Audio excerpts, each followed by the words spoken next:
L. ಈ ಹೆಸರು ಎಷ್ಟು ನಿಗೂಢನೋ ಆ ಹೆಸರಿಂದ ಇರುವ ಆ ವ್ಯಕ್ತಿ ಕೂಡ ಅಷ್ಟೇ ನಿಗೂಢ. ಈ ಡೆತ್ ನೋಟ್ ಪ್ರಪಂಚದಲ್ಲಿ ಎಲ್ ಒಬ್ಬ ಬುದ್ಧಿವಂತ ಡಿಟೆಕ್ಟಿವ್. ಅವನು ಆ ಡೆತ್ ನೋಟ್ ಹೊಂದಿರುವ ಕಿರಾಗೇನೆ ಚಾಲೆಂಜ್ ಮಾಡ್ತಾನೆ. Welcome to animal lover Kannada. ಇವತ್ತು ನಾವು ಎಲ್ನ ಬಗ್ಗೆ ಪೂರ್ತಿ ಡೀಟೇಲ್ಸ್ ತಿಳ್ಕೊಳ್ಳೋಣ.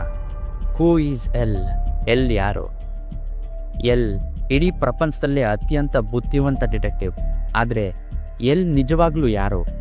ಅವನ ನಿಜವಾದ ಐಡೆಂಟಿಟಿ ಏನು ಅನ್ನೋದು ಯಾರಿಗೂ ಕೂಡ ಗೊತ್ತಿಲ್ಲ. ಅವನ ಐಡೆಂಟಿಟಿ ತುಂಬ ಸೀಕ್ರೆಟ್ ಆಗಿರುತ್ತೆ. ಅವನು ನೋಡೋಕ್ಕೆ ಕೂಡ ತುಂಬ ಯೂನಿಕ್ ಆಗಿರ್ತಾನೆ. ಅವನು ಯಾವಾಗಲೂ ಕೆದರಿದ ಕೂದಲು ಮತ್ತು ಯಾವಾಗಲೂ ಬರೀ ಕಾಲಲ್ಲೇ ಇರೋದು, ಮತ್ತು ಎಕ್ಸ್ಪೆಷಲಿ ಅವನು ಕುಳಿತುಕೊಳ್ಳುವ ರೀತಿ, ಆ ರೀತಿ ಎಲ್ಲರಿಗಿಂತ ತುಂಬ ವಿಭಿನ್ನವಾಗಿ ಮತ್ತು ಯುನೀಕ್ ಆಗಿರುತ್ತೆ. ಎಲ್ ಒಂಥರ ಆಂಬಿವರ್ಟ್ ಪರ್ಸನ್ ಥರ. ಅವನು ತುಂಬ ಕೆಲವು ಜನಗಳ ಮಾತ್ರ ಹತ್ರ ಕೆಲಸ ಮಾಡೋಕ್ಕೆ ಇಷ್ಟಪಡ್ತಾನೆ. ಆದರೆ ಅವನು ತುಂಬ ಹೈಲಿ ಬ್ರಿಲಿಯಂಟ್ ಪರ್ಸನ್. ಎಲ್ಗೆ ಸ್ವೀಟ್ ಅಂದರೆ ತುಂಬ ಇಷ್ಟ. ಅವನು ಯಾವಾಗಲೂ ಯೋಚನೆ ಮಾಡುವಾಗ ಅಥವಾ ಥಿಂಕ್ ಮಾಡುವಾಗ ಚಾಕ್ಲೇಟ್, ಕೇಕ್ ಅಥವಾ ಲಾಲಿಪಾಪ್ ಇವ್ಯಾವುದ್ರನ್ನಾದ್ರೂ ತಿಂತಾನೆ ಇರ್ತಾನೆ. ಅವನಿಗೆ ಸ್ವೀಟ್ಸ್ ಅಂದರೆ ಹೆವಿ ಇಷ್ಟ. ಆದರೆ ಅವನು ಇಷ್ಟೊಂದು ಸ್ವೀಟ್ಸ್ ಯಾಕೆ ತಿಂತಾನೆ ಗೊತ್ತಾ?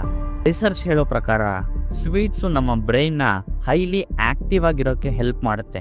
ಅದಕ್ಕೋಸ್ಕರ ಎಲ್ ಅದನ್ನು ಜಾಸ್ತಿ ತಿಂತಾ ಇರ್ತಾನೆ. ಅದೊಂಥರ ಅವನಿಗೆ ಫ್ಯೂಲ್ ಥರ. ಎಲ್ ಮತ್ತು ಕಿರಾನ ಮೊದಲ ಕಾಳಗ.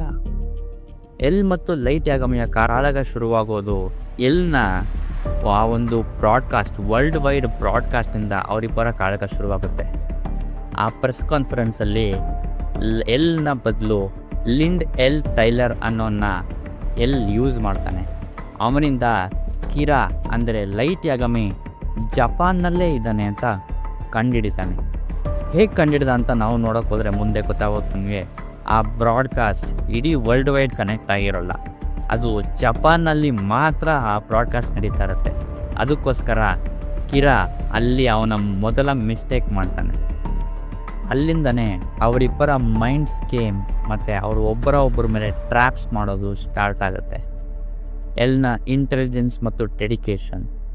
ಎಲ್ ಬುದ್ಧಿವಂತಿಕೆ ಎಷ್ಟಿತ್ತು ಅಂದರೆ ಅವನು ಕಿರಾ ಅಂದರೆ ಲೈಟ್ ಯಾಗಮಿ ಇರುವ ಸಿಟಿಯಲ್ಲೇ ಅಂತ ಪತ್ತೆ ಹಚ್ತಾನೆ. ಹಾಗೆ ಲೈಟ್ ಯಾಗಮಿನೇ ಕಿರಾ ಅಂತ ಅವನು ಸಸ್ಪೆಕ್ಟ್ ಮಾಡ್ತಾನೆ. ಅವನ ಮೇಲೆ ಒಂದು ಕಣ್ಣಿಟ್ಟಿರ್ತಾನೆ ಯಾವಾಗಲೂ. ಎಲ್ ಲೈಟ್ ಯಾಗಮಿನ ಕ್ಲೋಸ್ ಆಗಿ ಅಬ್ಸರ್ವ್ ಮಾಡಬೇಕು ಅಂತ ಅವನು ಓದ್ತಿದ್ದ ಕಾಲೇಜ್ಗೆ ಜಾಯ್ನ್ ಆಗ್ತಾನೆ. ಜಸ್ಟ್ ಇಮ್ಯಾಜಿನ್ ಮಾಡಿ, ಎಲ್ ಮತ್ತು ಲೈಟ್ ಯಾಗಮಿ ಇಬ್ಬರು ಪಕ್ಕನೇ ಕೂತಿದ್ರು. ಅವರು ಅತ್ಯಂತ ದೊಡ್ಡ ಇಬ್ಬರು ಶತ್ರುಗಳಾಗಿದ್ದರು. ಅವರು ಒಬ್ರಿಗೊಬ್ರು ಫ್ರೆಂಡ್ಸ್ ಥರ ಪ್ರೊಟೆಕ್ಟ್ ಮಾಡ್ತಾರೆ.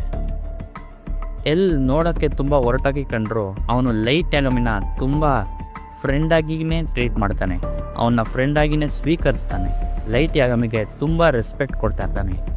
ಆದರೆ ಅವನ ಮೇನ್ ಗುರಿ ಕಿರಾನ ಹಿಡಿಯೋದು ಮಾತ್ರ ಅವನು ಯಾವತ್ತೂ ಮರೆಯಲ್ಲ. ಎಲ್ ಈ ಕಿರಾನ ಹಿಡಿಯೋ ಕೇಸ್ನ ತುಂಬ ಪರ್ಸ್ನಲ್ ಆಗಿ ತಗೋದಾನೆ. ಎಲ್ನ ಅಂತ್ಯ ತುಂಬ ಅನ್ಎಕ್ಸ್ಪೆಕ್ಟೆಡ್ ಆಗಿರುತ್ತೆ ಮತ್ತು ಅಷ್ಟೇ ಎಮೋಷ್ನಲ್ ಆಗಿ ಕೂಡ ಇರುತ್ತೆ.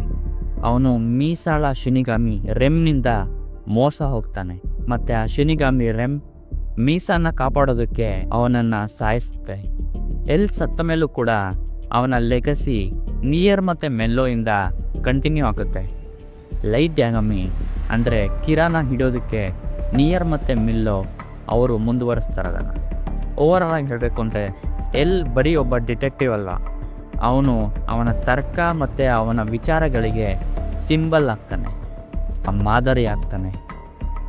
ನಿಮಗೆ ಎಲ್ನ ಕ್ಯಾರೆಕ್ಟರ್ ಮತ್ತು ಅವನ ಬಿಹೇವಿಯರ್ ಮತ್ತು ಅವನ ಬುದ್ಧಿವಂತಿಕೆ ನೋಡಿ ಏನು ಅನಿಸ್ತು ಕೆಳಗಡೆ ಕಾಮೆಂಟ್ ಮಾಡಿ. ಮುಂದಿನ ವಿಡಿಯೋದಲ್ಲಿ ಸಿಗ್ತೀನಿ. ಬಾಯ್.